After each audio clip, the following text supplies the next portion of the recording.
On Deji 360, we don't just ask the questions. What is wrong with amending the Constitution the way the National Assembly members have been doing it? We seek answers. Constitution is constituent. Our problem is not lack of laws. Our problem is lack of the willpower to implement our laws. Answers that provide clarity. While we negotiate, we should try to make it a point that the girls must be complete. The clarity you need to make informed judgment so that you can make the right decision and take action. People are saying it is you politicians that are responsible for this, that you are the reason why this is happening. All these dollars that call themselves governors in this country. I wish we had people like Tony at the National Assembly. God forbid that I go to join that band. Deji 360, providing clarity to issues. Gentlemen, another drama. It's like we're back to 2015, if you like. Do you see 2015 playing out in 2019? Well, I expect that. Or you think the APC has got its act right now? No, I expect that the APC must have learned its lessons from what happened in 2015. So we expect that, because of the fact that democracy is about the majority having their way, while minority will have their say, that majority rule in democracy will be manifested in the leadership that will emerge.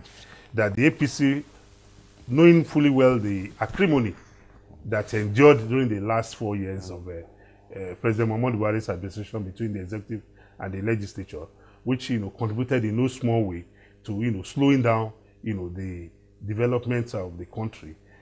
I'm sure, I want to hope fervently that the party must have put its act together and be ready to throw up just a candidate for the position of the Senate presidency as well as the speakership. But we've also seen some members of the same party, the APC, coming out to say, look, they're going to run. For instance, Senator Aluname has actually come out to say, look, he is going to run. He intends to run. That, no well, it's unfortunate that we operate a democracy in which we don't have Democrats. A lot of these politicians are people who are not ready to abide by the discipline of what a political party stands for. It is about I and I alone. Ordinarily, a political party is like a football team, and the football team must have a captain. So it does not matter whether the captain is not the best player on the field. He is the person that the party or the team has chosen as the leader, as the pilot.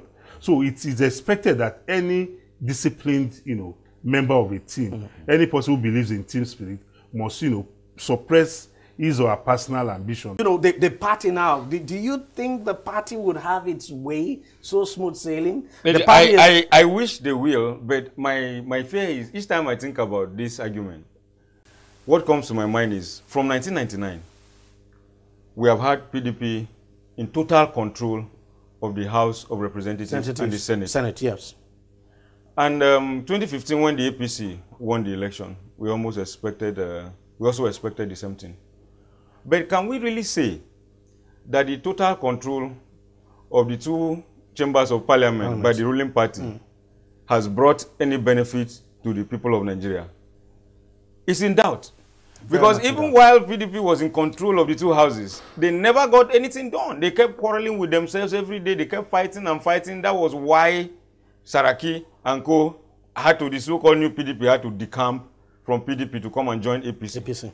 4 years after, when they couldn't settle their differences again, they had to leave. So I do not think that this idea of the ruling party controlling the two houses of the National Assembly has been of any benefit to the Nigerian people. So what then would be the alternative? What then? And then in any case, the rules allow the 109 members of the Senate to elect their president, and the 360 members of the House of Representatives. To elect their speaker. Even in electing. Let him just finish. So if that day, because what they did in 2015 wasn't illegal after all. Some people just decided to disobey their party.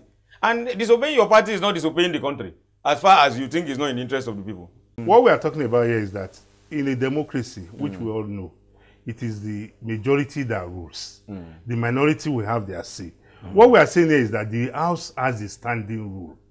In 2015, we saw an alteration into the rules by what emerged, even though we are not yet aware though we are not members of the House, to know whether they have amended the rules to permit a member of the I'm not minority party to become the Senate president. But it's not impossible. But it is not impossible. But in 2015, the Senate president who defied his party's decision emerged as the Senate president, but he was from the ruling party, from the party with the majority members in the House, while somebody from the minority party became the deputy Senate president, which was a complete aberration from what we have witnessed since 1999.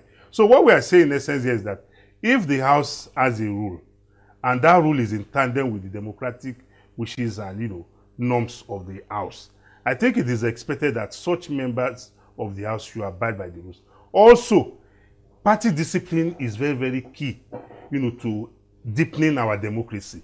We must not run a democracy in which people get the party ticket, and once the ticket is in their hands, they believe they are demigods, they don't submit to party rules. It will not help our democracy, and it will not help the society at large. It means that we are breeding people other than Democrats. So if the party has decided in their wisdom that, look, this is what we are feeling, this is the person, or this is the position we want to vie for, once you expect... So do you expect that these men that the party has actually settled for, both the Speaker and the House of Representatives, that they would contest unopposed? I should expect so. Anybody doing otherwise within that same party, that means that person is, somebody who is ready to break the rules of the party. And I expect the party, to wield the big stick against such a person. Party discipline will not go and start in the hallowed chambers of the National Assembly. Party discipline should begin from the wards. The party should be able to control their members and their ambitions from their various wards. As far as the party politics should not go beyond the gates of the National Assembly. The point is, let's just wait and see how it plays the out. 109 senators should be allowed to elect their leader. Just as you said, it's absolutely important that, look, irrespective of who emerges as a leader of whether the Senate or the House of Representatives, representatives now, that the National Assembly actually works for the people. That's it should work for the people. Very true. It should work for the people. Assembly we are not looking for a Senate president that will go and be Koto and be genuflect to party leadership. No. It should be somebody that will the party has a manifesto, yes. and that manifesto is what they have sold to the people, that made the people vote for them. We expect such a leadership. But we should expect to see some drama. Oh, we should see some drama. It is not unlikely. No, you can't. The day drama ceases in that National Assembly, somebody is something wrong is going on. And of course, it will be politically naive of whoever has been chosen. You understand, or whoever has gotten the blessing of the party to just go and sit down. No. And then not in the Nigerian National Assembly. It definitely won't happen. All right, gentlemen, let's just take a quick break and come back to discuss one final issue before we leave. We'll be right back. Stay with us. On Deji 360, we don't just ask the questions. What is wrong with amending the Constitution the way the National Assembly members have been doing it? We seek answers. Constitution is constituent. Our problem is not lack of laws. Our problem is lack of the willpower to implement our laws. Answers that provide clarity. While we negotiate, we should try to make it a point that the girls must be complete. The clarity you need to make informed judgment so that you can make the right decision and take action. People are saying it is you politicians that are responsible for this, that you are the reason why this is happening. All these dollars that call themselves governors in this country. I wish we had people like Tony at the National Assembly. God forbid that I go to join that ballot.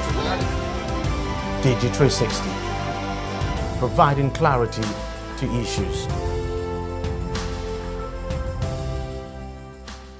Welcome back. Let's now shift focus to Bauchi and Sokoto states, where some kind of unique situation is actually playing out. And the PDP, for instance, won the governorship seat, I should say, of both states, but their party would not be in control of their state assembly, of course, unless anything happens between now and when the governors and the assembly, the state assemblies now would be inaugurated. So the governors would more or less be surrounded by the opposition, more or less. In Bauchi State, for instance, where the incoming governor is a member of the PDP, 9 of the 12 seats of the Federal House of Representatives is occupied by the APC. Only one member of the House, Yakubu Dogara, is PDP. In the Senate, all 3 senatorial seats are actually occupied by the APC. Now, while that may not be an issue, where the problem lies for the incoming governor is in the State House of Assembly. Of the 31 seats in the State Assembly, the APC won 22, while the PDP won 8. The NNPP, that's it, won 1. It means by convention, the next Speaker of the State Assembly will definitely come from the APC. Now, while these might not seem good for, it might seem good, I should say, for democracy, it has political implications, huge political implications, especially for the sitting governor. The same thing obtains in Sokoto State. 9 of the 11 House of Representatives members are all of the APC, and all 3 senators, of course, from that state are of the APC. The APC also enjoys a slight majority in the House of Assembly as well. So these governors, if things remain this way, these governors may not be sitting easy unless something happens. Jalingo, what do you think could happen? Wow. Bauchi is an interesting case. In Bauchi, it is possible for the 22 members to sit on the first day and get the governor impeached. They can actually decide to impeach the governor if they want to, because they form the 2/3 majority that the law requires. It's not a good one for the governor. But I expect, you could say it's something good for democracy. It's good for the people, because it means you wouldn't have a rubber stamp. Yes. Assembly. No, in that case, the governor is totally disadvantaged. It would have been better. Maybe the Sokoto case is better because it's just a slight majority. But in this case, the governor in Bauchi will completely be at the mercy of the opposition party. Who do you think might likely defect, the governor or the lawmakers? I think it is the lawmakers, because the governor holds the means of distribution of perquisites of office and resources. It is possible that in the first 2 months in office, the governor, he knows what to do. He will divide the 22, and possibly 10 will move in block and follow him. Because that is the only way. If he doesn't do that, he will either be impeached, or he himself will have to decamp, leave PDP, and join the APC. Is that impossible? Is that impossible? It's not impossible in Nigeria. It's honestly, actually not impossible. Looking at this scenario in Bauchi and Sokoto State, is a development that should make one very happy. Yeah. But honestly, unfortunately, in this our clan, we have weak political party structure. Yeah. Now that the parties, the elected representatives of parties are in office now, they have not assumed office, they have been elected. One expects the political parties themselves to begin orientation and, sensitization of what the manifesto of the party towards addressing the needs of the people are. But rather, what we will find out at the end of the day is this horse trading. Come to this side, go to that side. It shouldn't be so. It shouldn't be so. It should be about the people. So ordinary, that is why I think there is need for us as a society. And the same way, it should not be that because you have a majority, then you should hold the state to ransom. Yes, exactly. Hold the governor to ransom. Or use that to hold the governor to ransom or impeach him. Yes. So I think there is need for us as a people to look at how we can develop our political parties. That the essence of political parties is to ameliorate the human condition. Governance, such that whether you are in APC, whether you are in YPP, whether you are in PSD, the focus of why you are in office is about the people. And we need to develop those parties, because you won't be surprised that the members of the parties in Sokoto State might even be unknown to the leadership of the party, even at the national level. Meanwhile, the national level and the state level are supposed to galvanize all the elected representatives of the party at whatever level together and give them the necessary education and ideology of what they are expected to do in office. That the essence of you going to office is to go and ensure that the yearnings and aspirations of the people are met. Rather than you go there today, tomorrow the governor is now trying to lure you to his own part of the party, because a lot of them might feel, okay, I'm in office now. I'm there for myself. Before you know, somebody will decamp. Meanwhile, you got your ticket because you belong to party A. And when your constituents voted for you, they saw the party B that they didn't vote for. So it is about you yourself. So I think we need to invest more in our political parties. We are not doing enough. Jalingo, do you think we're in for a situation? Because It's an odd political situation. It's not common to see this kind of thing. I mean, and kudos, I must say, to the people of Bauchi State, because for me, this goes to show that the electorates actually know what. Oh yes, they know what they want. You know, for them to be able to sieve and select, because in the past, what you would always have is when you have a political party sweeping the National Assembly election and the State Assembly election, it's a given. I mean, the governorship election would just be a walkover, but not in this case. The people decided they did some kind of, you know, sieving, if you like. Sure. Yeah, and this is played out. But do you think we might have a situation, this could end up like, we could have a situation where none of these members would defect, they would choose to remain where they are, the governor to choose to remain where he is, and then they let, you know, just practice true democracy. It's not possible. And then work together. It's not possible. The two ruling parties in Nigeria are irredeemable, and they are very fluid. Like what we see in European football, the players move from one team to the other without any qualms. Just like Dogara, APC the other day now, she's returning. Because under this kind of situation now, it will be difficult for the governor to influence who becomes the speaker. It will be very, very difficult. But no, he will still do it. He would try. I mean, but I'm saying if the APC members choose to remain as one and not, you know, look the other side. That's if. It just might be difficult for the ideal situation is if. But if the governor by now will be calling one member of the APC by now. If the party leadership of the APC intervenes and, you know, get these members together. That's exactly what will bring the division. Big if. And like I was saying here on this table the last time, I said that the ironic thing for me that I'm watching from now is Saraki, Dino, all of them are giving us indications that they may not even stay in PDP for long, that they may cross over. Now, if you are looking at Bauchi, I don't want to deceive myself that any of these Nigerian politicians have the discipline yet. Yes. The people that I think have that discipline, who are proven over the years, that I can mention on this program, this very respected program, is somebody like a Buhari and maybe a Tinubu who stayed in AD and had to build up till now. It doesn't look like they want to leave what they have built. Tinubu left to CPC. Those people have the kind of discipline to stay in their parties. But every other person, I am even expecting to see Atiku return to APC tomorrow. I will not be surprised by 1 ounce, 1 bit I will not be surprised. I am expecting Atiku back in APC. I'm expecting Saraki back in APC. I'm expecting Dogara too back in APC. That's what I'm saying. Not impossible. It's not impossible. Bala Mohammed himself, okay, EFCC has said he has now become governor-elect, so they can no longer try him in court again. Well, but it's even wrong for the EFCC to say that, because governor-elect does not enjoy. He has not assumed. Well, he has not assumed governorship. That's why we keep saying that this government is not sincere about fighting corruption. Say that. Because they had 4 good years. They arrested this man with his son Samsudin. He forfeited 14 houses to the federal government. How did he even manage to get a ticket to run for election? And then how? No, he has not been found guilty.